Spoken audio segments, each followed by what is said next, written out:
Olá, pessoal! Começamos aqui então mais uma transmissão no canal do Soma Concurso. Se você ainda não conhece, esse é um canal da plataforma do Soma Concurso.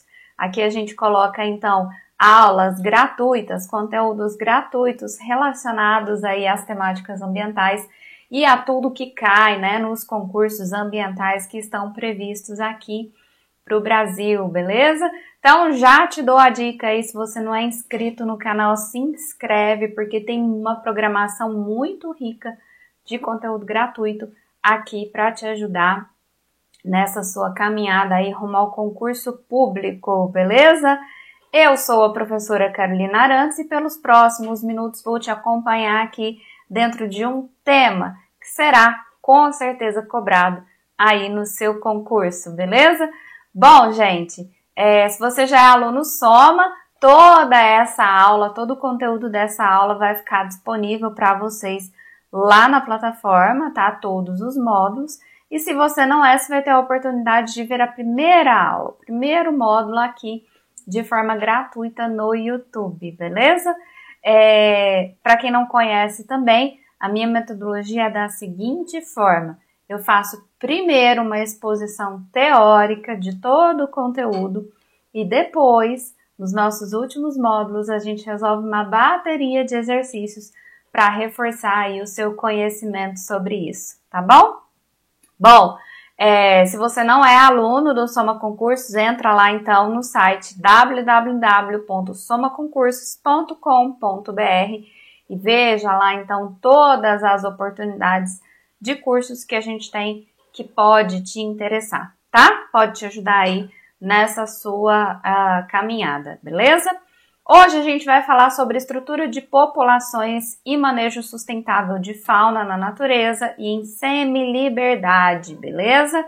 Vamos começar aqui então? Quero falar com vocês sobre alguns conceitos. Gosto sempre de começar nossas aulas reforçando conceitos, né? É importante que a gente tenha em mente, entenda, né, do que nós estamos falando para depois a gente começar a permear um pouco mais aí na área técnica, tá? Então, a primeira coisa que a gente precisa entender ou relembrar é o próprio conceito de população, tá bom?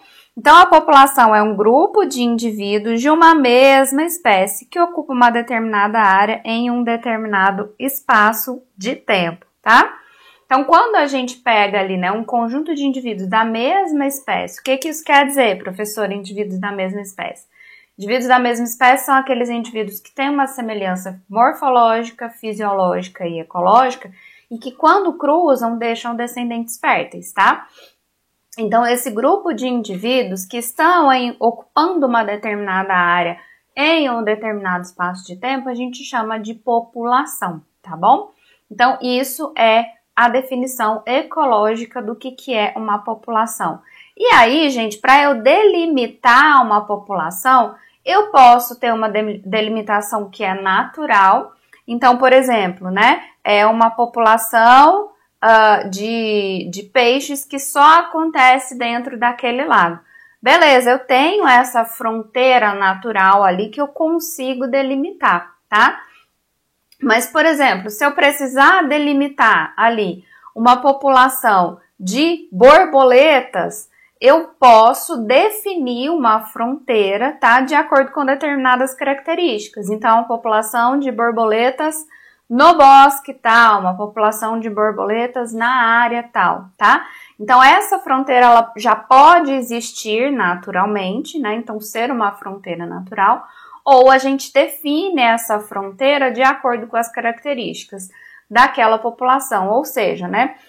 Pode não existir uma delimitação física, mas eu sei que aquele grupo de indivíduos ali, por mais que se movimente na área ou para fora da área, não faz grandes trocas com outras populações que possam ter ali ao redor, tá bom? Então, essas fronteiras, elas podem ser naturais ou podem ser definidas de acordo, então, aí com o seu foco de estudo, tá? E as populações, gente, elas são muito dinâmicas. O que isso quer dizer? Quer dizer que a gente vai ter variação no tamanho, na densidade, na distribuição, na dispersão, na estrutura etária em resposta a mudanças nas condições ambientais. Ou seja, essa população, né, esses indivíduos, eles estão vivendo ali em um determinado espaço e em um espaço de tempo também, mas as condições ambientais, as condições ecológicas, elas não são sempre constantes.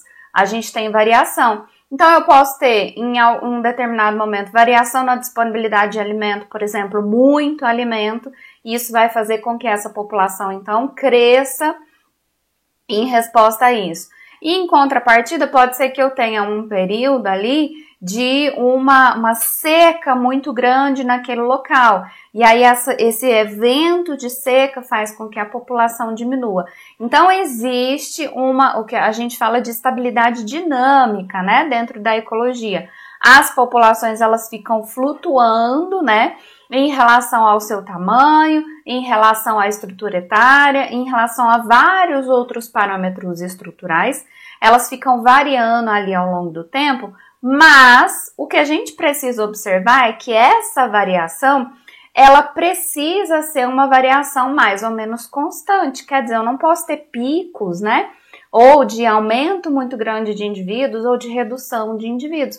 Eu fico nessa variação, nessa onda, como se eu tivesse um gráfico da seguinte forma aqui, tá?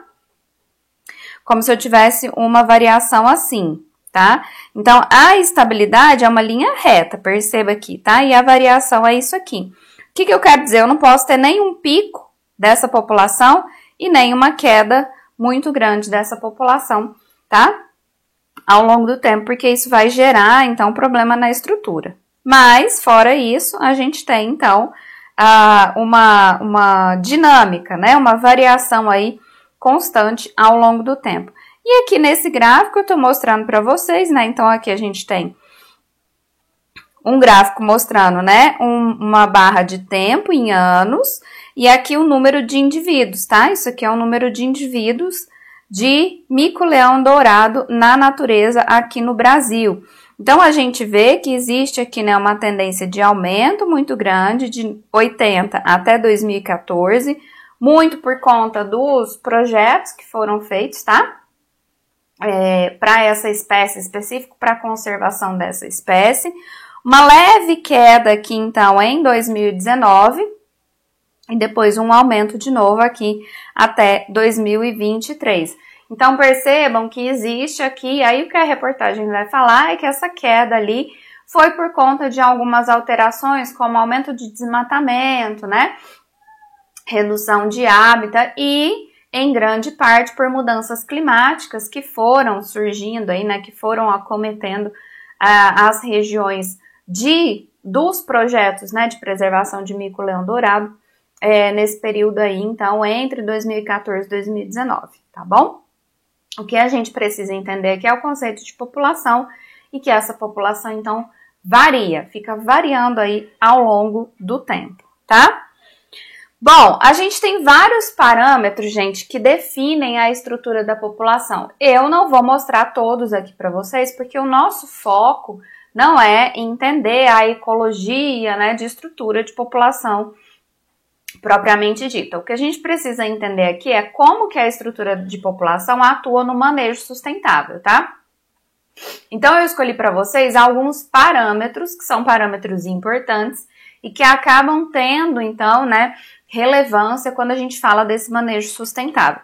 Então, o primeiro parâmetro é o parâmetro de distribuição. O que é essa distribuição? É a abrangência geográfica de uma espécie. É por onde essa espécie está distribuída, é o espaço que ela ocupa, tá? Então, no mapa aí, né, eu tô mostrando para vocês a distribuição, então, aqui da arara azul, grande, né? E aí, aqui, a gente tem, então, a abrangência dela, tá vendo? Essas áreas em verde aí são as áreas de distribuição, por onde essa espécie está distribuída, né? O espaço geográfico em que ela ocupa. Isso tem a ver com o seu modo de dispersão, que a gente vai ver já no próximo slide o que isso quer dizer. Isso tem a ver com o seu comportamento, isso tem a ver com interações que ela vai fazer ao longo do tempo, e isso tem a ver com fatores físicos e ambientais. Por exemplo, gente, quando a gente considera uma espécie que é uma espécie cosmopolita, por exemplo, os grandes mamíferos que a gente tem aqui no Brasil são espécies cosmopolita. Ou seja, se eu for pegar a distribuição delas, a distribuição dessa espécie é basicamente em toda a região aqui da América do Sul e algumas até a América do Norte. Por quê? Porque tem essa distribuição, então, cosmopolita, mais ampla, tá?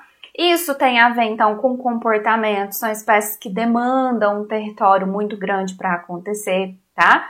Isso tem a ver com disponibilidade de recursos para essas espécies, tudo isso. Então, quando a gente fala em distribuição, a gente tem que considerar a ecologia toda daquele bicho, tá? Eu posso ter uma distribuição muito restrita, uma espécie super endêmica que vive só num lugar e dentro desse lugar, em um ambiente específico que acontece uma árvore, por exemplo, tá? Uma planta. E a gente pode ter essa distribuição bem mais abrangente, bem mais cosmopolita, tá? Quando a gente fala de dispersão, presta atenção, diferente ali de distribuição, a gente está falando a forma como cada indivíduo está dentro da população. É basicamente como se eu pegasse uma régua e fosse medindo a distância entre os indivíduos, de um indivíduo para o outro, tá? Isso é o conceito de dispersão dentro da ecologia da população. E por que esse conceito é muito importante? Olha, primeiro, se eu conheço a distribuição, vamos voltar aqui para esse mapa. Eu sei que aqui nessa região eu vou achar arara, tá? Mas se eu sei a dispersão, como que as araras estão dispersas, tá?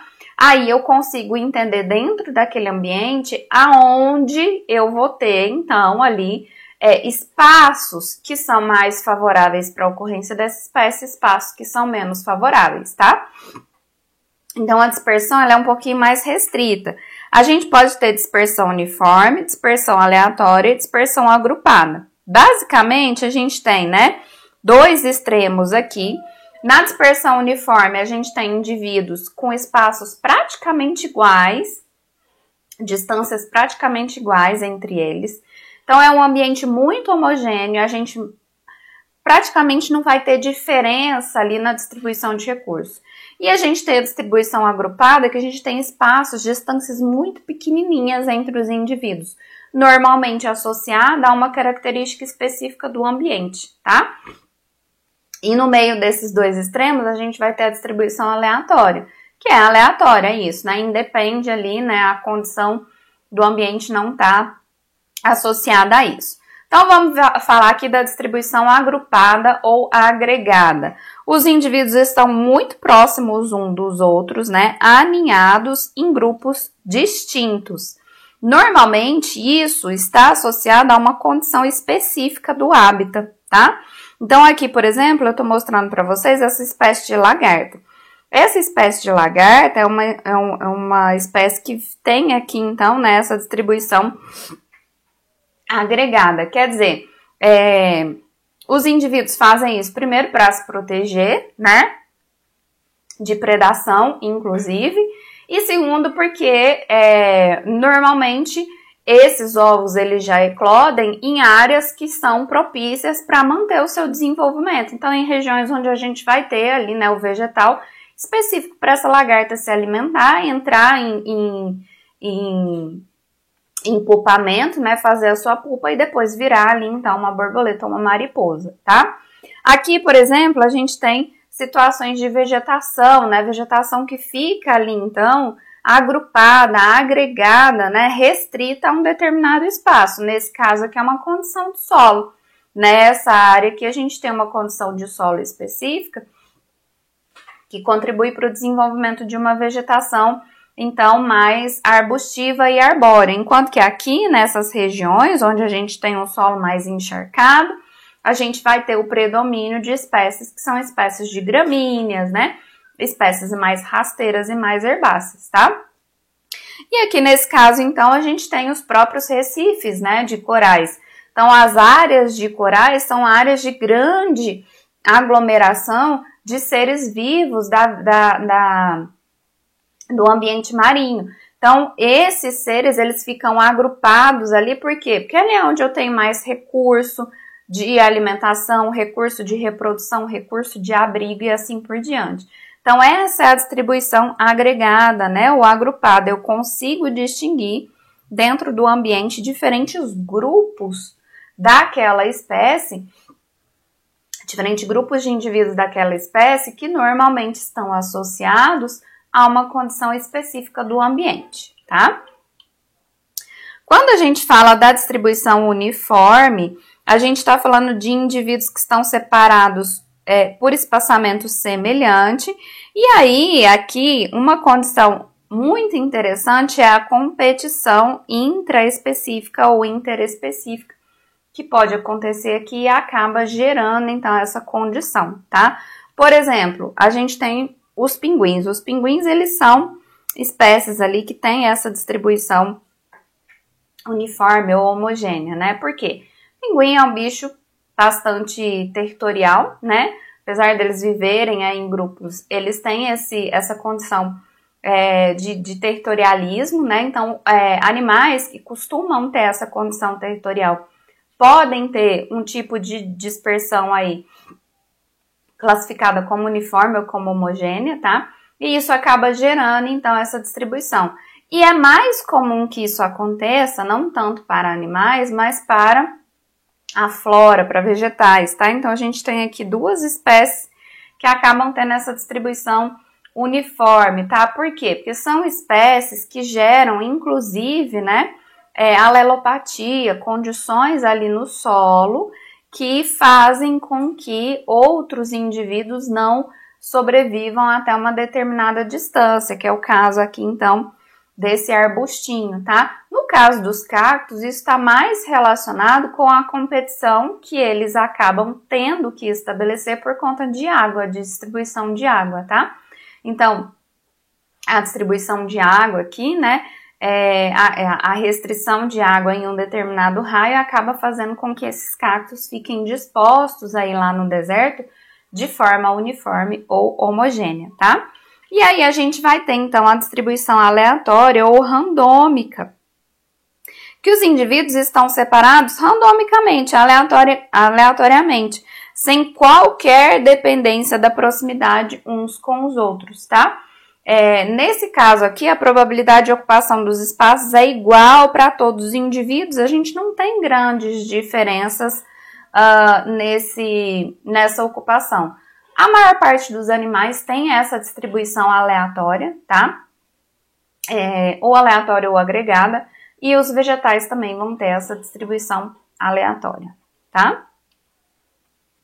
Bom, outro fator importante quando a gente fala em estrutura da população é a abundância. O que é a abundância, né? Essa grandeza me fala. A abundância me fala o número de indivíduos em um determinado local. Só, gente, apenas isso, tá? A abundância me dá só essa informação, o número de indivíduos que eu tenho ali naquele local que eu estou enxergando. Então, nessa foto aí que a gente está vendo, o que seria a abundância? O número de peixes que a gente está vendo, que a gente consegue contar. Então, o que eu consigo contar aqui, né? 1, 2, 3, 4, 5, 6, 7, 8, tem um rabo aqui, 9, 10, 11, 12, 13 lá atrás, ó. Então, aqui a gente tem 13 peixes. Isso é a minha abundância aqui nesse caso, tá? Só. Número de indivíduos, percebam isso, só, tá? Eu não sei que tamanho que é isso aqui, eu não sei se isso é muito ou se isso é pouco, tá? Eu sei que são 13 indivíduos, isso é abundância, 3 indivíduos. Não sei aonde, não sei como, não sei por quanto tempo, tá bom? Essa abundância, ela é muito influenciada por diferentes fatores. Então, por exemplo, a abundância, ela vai ser influenciada pela taxa de natalidade. O que é a taxa de natalidade? Tanto de gente que nasce, tá? Então, se eu chego aqui e faço esse cálculo de abundância, e eu venho daqui uma semana e tem um monte de filhotinho, a abundância vai aumentar, né? Esse número de indivíduos vai aumentar. Também, da mesma forma, é influenciado pela taxa de mortalidade, que é o número de indivíduos que morrem aqui nessa população. Então, eu vim aqui e fiz essa contagem hoje. Se eu venho amanhã, pode ser que algum desses indivíduos morreu e essa abundância, então, cai, tá? Também influenciada pela taxa de imigração, tanto de indivíduo que chega naquela população, vem de fora, e de emigração, o número de indivíduos que sai dessa população, tá? Vai daqui, faz sua malinha e vai procurar sua vida em outro local, tá bom? Então, esse é o conceito de abundância. Número de indivíduos que a gente tem na população e só. Só isso que ela me fala, tá? A abundância, ela tem uma relação muito importante com o crescimento populacional, tá? Então, o crescimento populacional, ele pode acontecer de forma exponencial ou de forma logística. Crescimento exponencial é um crescimento muito rápido e constante. É isso que a gente está vendo aqui, ó, nesse gráfico, tá? Então, aqui me mostra o número de bactérias, não sei se você consegue ler ali, mas aqui está escrito o número de bactérias ao longo de um determinado período de tempo. As bactérias têm um ciclo de vida muito rápido, então elas conseguem, né, se proliferar com uma rapidez muito grande, e isso faz com que eu tenha, como vocês estão vendo aqui no gráfico, um aumento muito grande dessa população, dessa abundância, ou seja, do número de indivíduos de bactéria em um período muito curto de tempo, tá? Qual que é o problema de um crescimento exponencial na natureza, gente? O problema do crescimento exponencial na natureza é que nem todos os locais têm condições ideais. Normalmente isso aqui que a gente está vendo de crescimento de bactéria é um crescimento que acontece em laboratório, né? Mas nem todos os ambientes têm condições ideais ad eterno, quer dizer, sempre vai ter uma condição ideal para ir aumentando, duplicando, triplicando, quadriplicando isso ao longo do tempo. Chega um ponto em que aquele ambiente satura a quantidade de recursos que ele consegue fornecer para aquela população, e essa saturação na quantidade de recursos acaba refletindo na abundância, tá? Então, essa saturação de recursos a gente chama de capacidade de suporte. Cada ambiente tem uma capacidade de suporte, uma quantidade de indivíduos que aquele ambiente consegue suportar, de acordo com os seus recursos que estão disponíveis. Então, chegou nessa capacidade de suporte, o próprio ambiente começa a controlar esse crescimento populacional. Então, falta recurso, começa a competir muito por recurso, diminui a abundância dessa espécie. Sobra recurso, sobe a abundância dessa espécie. Falta recurso, diminui, tá? E com isso, a gente tem um crescimento, então, que é o tal do crescimento logístico, acaba sendo um crescimento moderado. Por quê? A população cresce aqui, então, chega em um determinado ponto, nesse caso aqui é o número de focas, tá? E aqui ao longo de vários anos, isso aqui pode ser em termos de horas, né? Aqui é o número de focas ao longo de vários anos. Percebe que chegou um momento aqui que a gente chegou na capacidade de suporte, tá? Mais do que isso aqui, o ambiente não suporta, então isso começa a refletir na população. E aí a população diminui, e a tendência aqui é que a gente fique naquela estabilidade dinâmica, tá? Que a gente tinha comentado. Então, a maior parte dos animais na natureza tem esse crescimento logístico, tá? Então, um crescimento que é moderado pela capacidade de suporte que o ambiente tem. Bom, uma outra grandeza muito importante para a gente é a densidade. Nesse caso aqui, a gente já fala do número de indivíduos que eu tenho em uma determinada área. Então, eu consigo saber aqui se 13 é muito ou não, tá?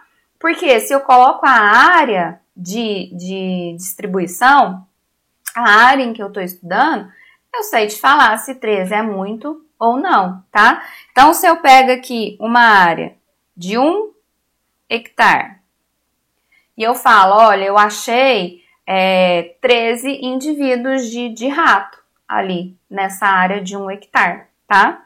Aí vem o outro e fala assim, então tá, mas eu tenho uma área de 20 hectares e eu também achei 13 indivíduos nessa área de 20 hectares.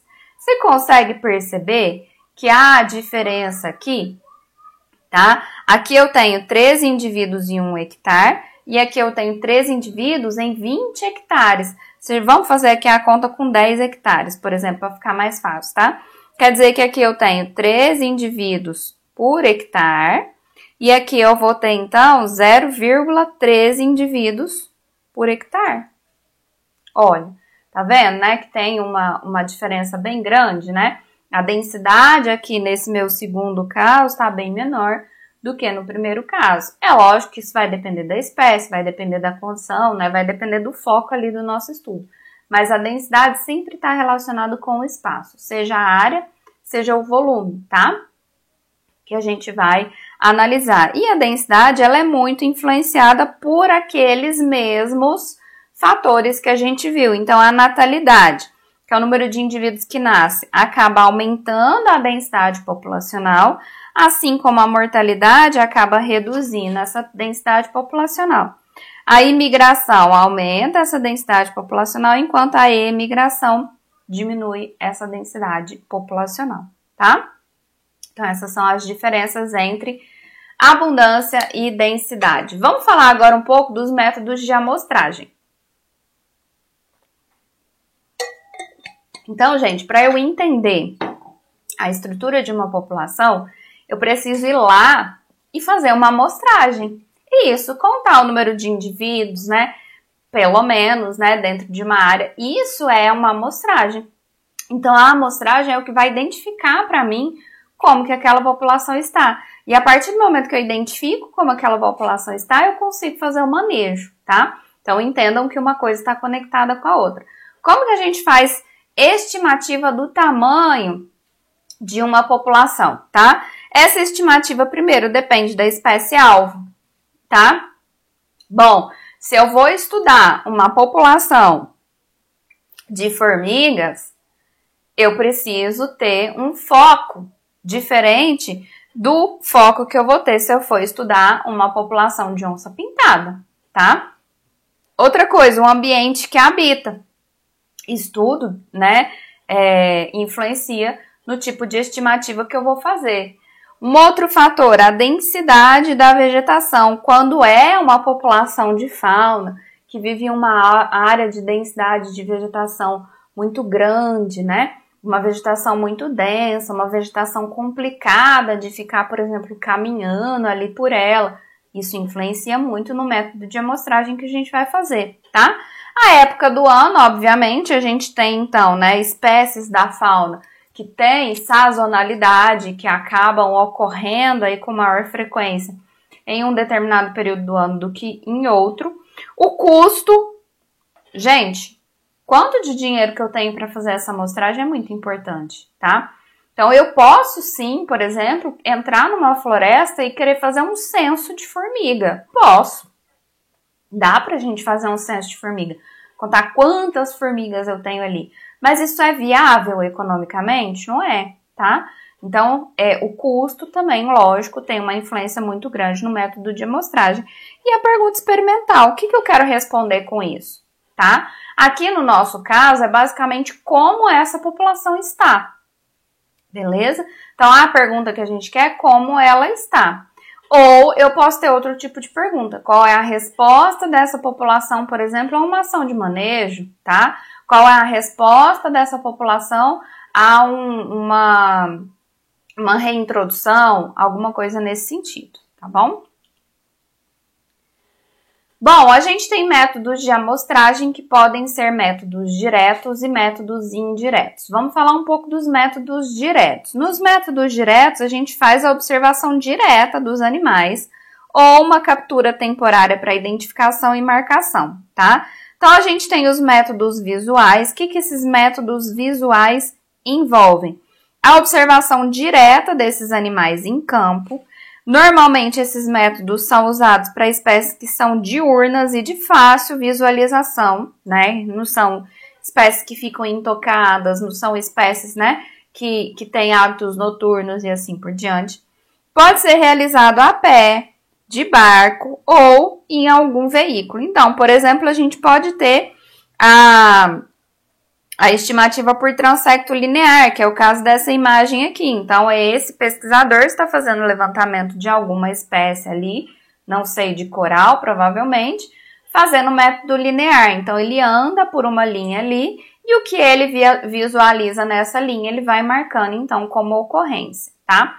Percebam que esse método, então, né, de censos visuais, é um método que depende necessariamente da facilidade de visualizar o indivíduo, né, e muito também da mobilidade, da capacidade de mobilidade desses indivíduos da fauna, tá? A gente tem também um outro método, que é o método de captura, marcação e recaptura. O que esse método consiste? Primeiro, né, os indivíduos são capturados, eles recebem uma marca, que pode ser uma anilha, pode ser uma etiqueta, pode ser um radiotransmissor, e aí eles são soltos novamente, tá? Depois é feita uma nova captura, e aí, né, é feita a proporção ali do que tá marcado e do que não tá marcado para estimar a população, além de fazer um acompanhamento, né, desses indivíduos que estão marcados, então, né? A partir disso são construídos modelos matemáticos, como é o caso do Lincoln Peterson e do Joel Seber, né, que são usados nessa análise para estimar a população. Então, aqui, gente, é basicamente, né, fazer a captura desses indivíduos. Aqui eu coloquei, então, 3 exemplos para vocês, né, uma ave anilhada, um roedor ali, né, que tem um radiotransmissor, e o peixe ali que tem, então, né, uma etiqueta na cauda, que pode ser também um radiotransmissor. Mas, então, a ideia é captura, anilha todo mundo com uma identificação, lógico, ali, né, solta todo mundo. Passa um período de tempo, vai lá, captura de novo, faz essa proporção entre o que a gente pegou, que já estava marcado, o que não está marcado, e aí você consegue fazer uma estimativa da população. E, além disso, né, o mais importante aqui é que você consegue, então, fazer o controle desses animais que estão marcados, tá? Seja aí, né, o controle de ganho de peso, diferença na estrutura, quando é com radiotransmissor, né, o comportamento ecológico dessa espécie, enfim, qualquer coisa nesse sentido aí, tá? E a gente tem também as armadilhas, as armadilhas fotográficas ou as câmeras trap aí, tá? Essas armadilhas fotográficas, gente, elas são colocadas em pontos estratégicos e tiram fotos de forma automática. Então, elas são ali acionadas, né? Quando há a passagem de algum animal ali, ou pelo movimento ou pelo calor desse animal. Então, e aí dispara, né? Essas câmeras são disparadas e fazem ali o registro do animal, tá? Normalmente são usadas para espécies crípticas, ou seja, que ficam intocadas, né, que ficam escondidas ou noturnas. E pode também, né, fazer parte aí, né, ocorrer junto com o método anterior de captura e recaptura, tá? Marcação e recaptura aí, tá? Quando for possível, às vezes até pela foto, mesmo sem a marcação, mas quando é possível identificar, né, que é o mesmo indivíduo, que é um indivíduo diferente, quando existe alguma característica. Então, aqui, nessa imagem, mostrando para vocês aí em cima o que é a câmera trap, né? E aqui, os animais registrados, percebam que a maior parte é em mamíferos, né? Em uma mesma câmera, registrando aí, então, todos esses mamíferos passando por ali, tá? E a gente tem também a contagem em locais fixos. O que é essa contagem em locais fixos? Então, o pesquisador ele fica ali em um ponto estratégico e nesse ponto ele vai, então, contando todos os indivíduos que são avistados, tá? Então, aqui, isso é muito comum para aves, né? Onde a gente tem os pontos de escuta o som que é emitido acaba ajudando aí, então, nessa identificação. Então, os pesquisadores ficam em pontos específicos ali onde eles sabem que esses indivíduos, né, têm uma determinada ocorrência e fazem a contagem, então, desses indivíduos, tá? E, por fim, a gente pode ter sobrevoos e drones. Esses tipos de método de amostragem é utilizado mais para área muito grande, né, e para espécie que é mais difícil de acessar. Pode ser feito aí por avião, helicóptero ou pro drone mesmo, que tenha, né, câmera ou mesmo sensor térmico, tá? Para identificar esses indivíduos. É lógico que o drone ele é menos preciso, né? Dependendo aí de qual espécie que você está querendo fazer a amostragem. Mas é algo que é possível lançar a mão, né? Para determinadas espécies que a gente tem uma dificuldade um pouquinho maior de fazer esse levantamento, tá bom? Eu vou encerrar esse módulo aqui com vocês e a gente volta então na nossa próxima aula para falar sobre os métodos indiretos de amostragem da fauna, então, para completar esse conteúdo, ok? Até lá!